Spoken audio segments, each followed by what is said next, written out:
In this video, we're going to do a close read of this text. We need to talk, how to have conversations that matter, and note the author's claims, any supporting claims that she uses to help support that bigger claim, the evidence that she uses and what kind, the appeals that she uses to help convince her audience, and then any logical fallacies that she includes. So whatever I'm doing on the screen, whether I'm highlighting a certain color or writing notes in the margins, I want you to do as well in your workbook, your blue student workbook that looks like this. Okay. So let's start with the central claim of the text, the big claim of the text. And we're going to be on page 41 toward the end here. So this right here is the writer's central claim in paragraph 23. We must learn how to talk to one another and, more important, listen to one another.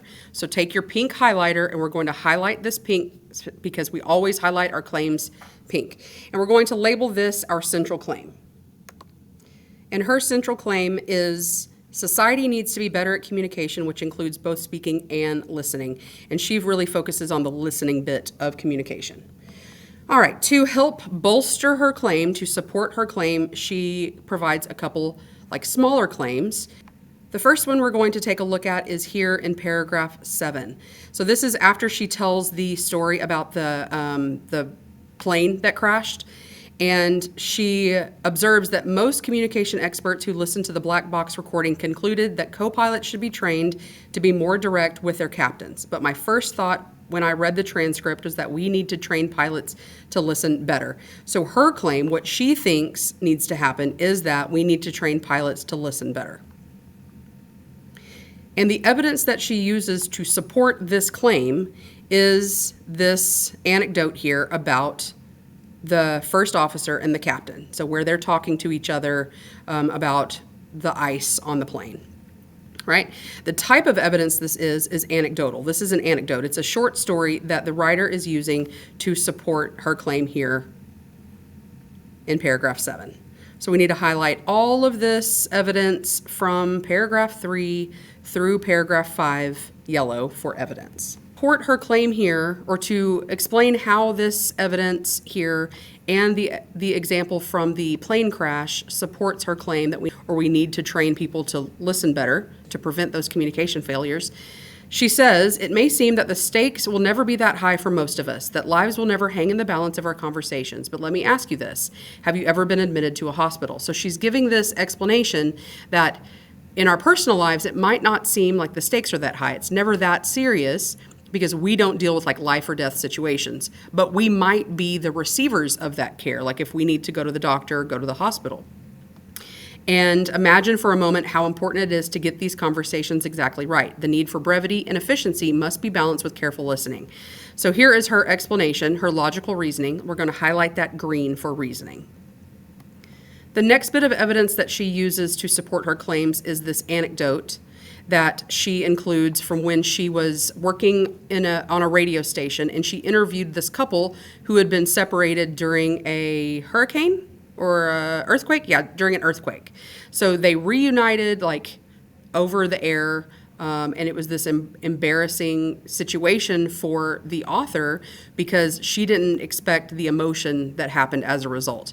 So we're going to highlight everything from paragraph 13 down through this part of paragraph 16, yellow, and we're going to annotate this as an anecdote or as anecdotal evidence. And the reasoning that she provides for this evidence, how it supports her claim that we need to be better listeners, is that if I had been listening more carefully, I would have heard the turn in the conversation. So she would have been able to prevent this embarrassing moment from happening. I could have ended the segment and allowed Mallory and France their privacy. So here's how she's explaining what I should have done to listen better and to help prove her point. And the last piece of evidence we're going to take a look at is this. As Wesley Morris wrote in the New York Times, we used to talk and people would listen.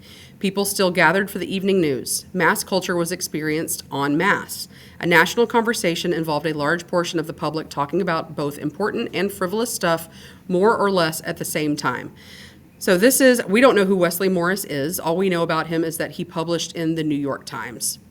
And she uses this quote here to support her claim, her miniature claim, our world has become so fractured by politics and distracted by technology that having a meaningful conversation about anything has become a challenge. So she's using this again to support her bigger point. So it's like this is the umbrella that all of these smaller claims are underneath. She thinks that we are so divided because of our beliefs and we're distracted by technology because we're constantly looking down at our phones that we're not having meaningful conversations about anything. And then she uses this evidence here as support. So that is a breakdown of claims, evidence, and reasoning that we see in her argument. And now let's take a look at the appeals. So let's just do this chronologically and start on page 38. So she starts here with this anecdote about Air Florida Flight 90 that should evoke emotion from the reader, right? So it's like this bad weather that we can probably relate to. They're waiting for the plane to be de-iced. People are waiting on the tarmac for 50 minutes, almost an hour. They're ready for the plane to take off, and they're just waiting and waiting and waiting. And if you've ever had a flight delayed, then you can empathize with the author and with these people that experience this themselves. This also creates a connection between the audience and the people in this story, which makes the author more trustworthy. Whenever you create a connection with your audience, the audience feels like they can trust you more, like they can kind of see your point of view because you've had a similar experience. Next, let's talk about the evidence that the author uses with the example that we've highlighted here, the yellow here, and then the yellow here in paragraph 8. So we said that this is empirical evidence here, and then this is logical evidence up at the top, or it's anecdotal. It's a story about something that actually happened.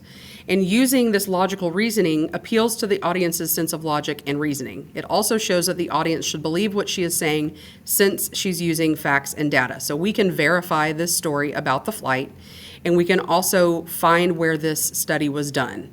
So we can trust this information. This anecdote here, starting in paragraph 13, appeals to the audience's emotions. So we should be able to sympathize with the victims of the earthquake and kind of feel their suffering during this tragedy. And then we should also be able to feel sympathy or pity for the author because this was embarrassing for her. Like she regrets not listening better and preventing this embarrassing thing from happening.